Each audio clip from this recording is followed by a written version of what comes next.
लेकिन कुछ कुछ जजेस है ना, ऐसा डिफेंस भी लिया है जो रिजेक्ट किया सुप्रीम कोर्ट ने।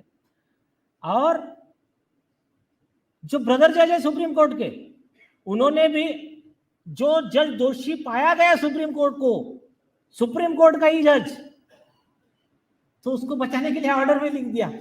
अच्छा, गलती से जेल में, किसको जेल में डाला था पता है आपको? पुलिस कमिश्नर को गलत तरीके से जेल में डाल दिया सुप्रीम कोर्ट के जज ने। आपके हरियाणा के कमिश्नर आईपीएस ऑफिसर थे एमएस अहलावत। सुप्रीम कोर्ट ने क्या किया? झूठा है बेटे, ओके, ऑर्डर, गिल्टी, 1 साल जेल, परजुरी में 6 महीना जेल, कंटेम्प्ट में। आप भाई अभी देखो, पुलिस कमिश्नर आईपीएस ऑफिसर और साथ में 4 पुलिस अधिकारी और जेल में चले गए, सजा भुगत के आ गए। सजा भुगत के आने के बाद में उन्होंने लगाया एक बड़े वकील हरीश साल्वे जी को। हरीश साल्वे जी ने आर्गुमेंट किया। अच्छा, आपको और एक सुप्रीम कोर्ट का बहुत बड़ा सच और एक बताता हूं मैं। जो सजा इनको हुई थी, सेम सजा एम सुंदरेशन नाम की लेडीज को भी हुई थी। वही सुप्रीम कोर्ट ने खुद के ज्यूरिडिक्शन में उसको परजुरी में जेल में भेज दिया। तो ये तो बड़े लोग थे, इन्होंने हरीश साल्वे जी को खड़ा कर दिया। तो सुप्रीम कोर्ट की 3 जज बेंच बैठी। 1996 में इनको सजा हुई थी, सन 2000 में। तो लार्जर बेंच ने ये केस लिया और ऑर्डर में लिखा, सुप्रीम कोर्ट के 2 जज की गलती है, उनको ये परजुरी 191 में सजा देने का अधिकार है ही नहीं। वो अधिकार मजिस्ट्रेट को है, उनको दिल्ली के मजिस्ट्रेट कोर्ट में केस दायर करना चाहिए था। तो ये उनका गलती हो गया। उन्होंने ये प्रोसीजर क्यों फॉलो नहीं किया? खुद ही सवाल लिख रहा है सुप्रीम कोर्ट। और जवाब क्या दे रहे पता है? शायद ये कानूनी प्रावधान न वकीलों ने उनके नजर में लाया नहीं होगा। अरे भाई, तुझे कानून पता नहीं है तो तू जज बना कैसा? ये कॉमन मैन का सवाल है। जिस व्यक्ति को लॉ नहीं पता वो वकील नहीं बन सकता, फिर मजिस्ट्रेट कैसा बनेगा? सेशन जज कैसा बनेगा? हाईकोर्ट जज कैसा बनेगा? तुम तो सुप्रीम कोर्ट के जज हो। तो ये डिफेंस परमिसिबल नहीं है।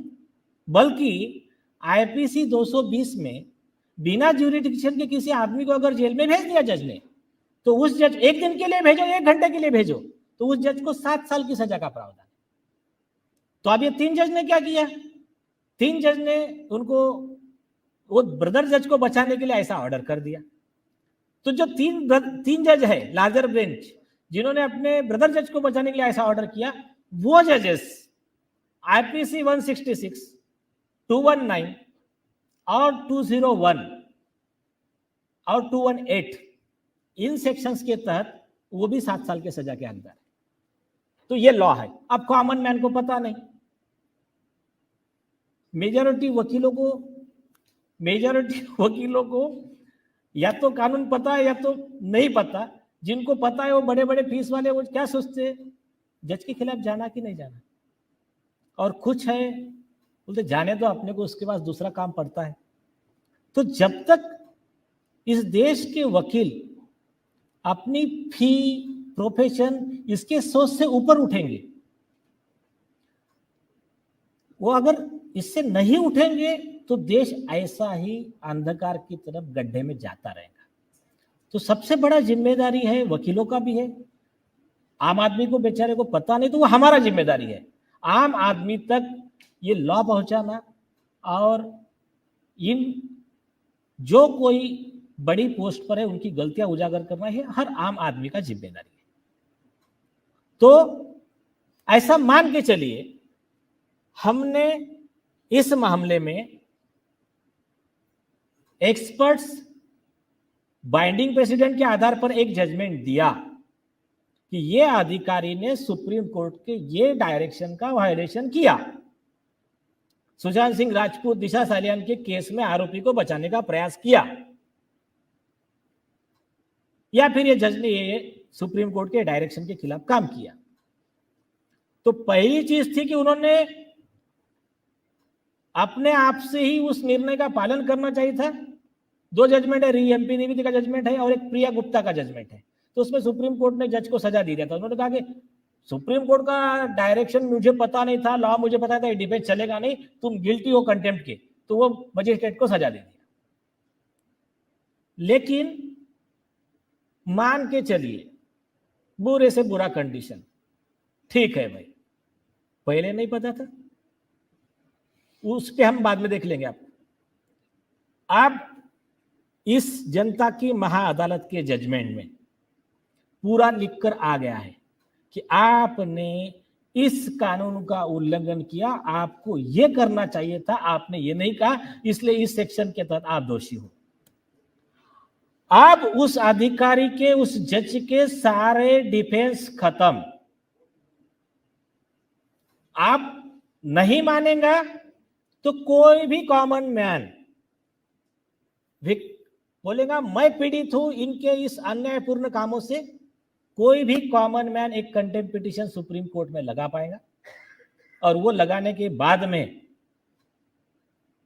सुप्रीम कोर्ट का न्याय प्रिय जज जो रहेगा वो डेफिनेटली उन अधिकारियों को सजा देगा, या तो कम से कम कोर्ट को ये ऑब्जर्वेशन देना पड़ेगा कि जो फाइंडिंग हमने दी है वो गलत है, हमारा कानून गलत है, ये लिखना पड़ेगा।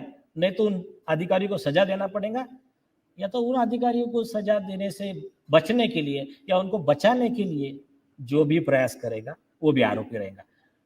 तो इस अदालत के निर्णय की वैल्यू क्या है, ये शायद आप लोगों को सबको समझ में आ गया है।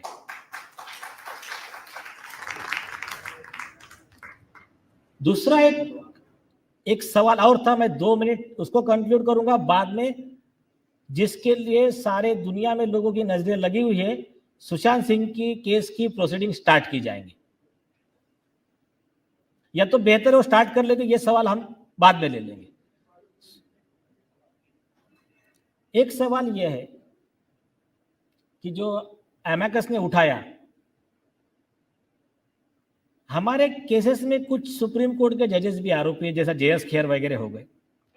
तो उनका कहना है कि जो व्यक्ति चीफ जस्टिस ऑफ इंडिया की पोस्ट पे है तो उसकी गलती आप लोग कैसे निकाल सकते हो, या फिर ऐसा कैसा एक पॉसिबल है कि वो आदमी गलती करे, या फिर ये कहना ठीक होगा क्या कि वो व्यक्ति गलत है। ये कॉमन मैन का सवाल है।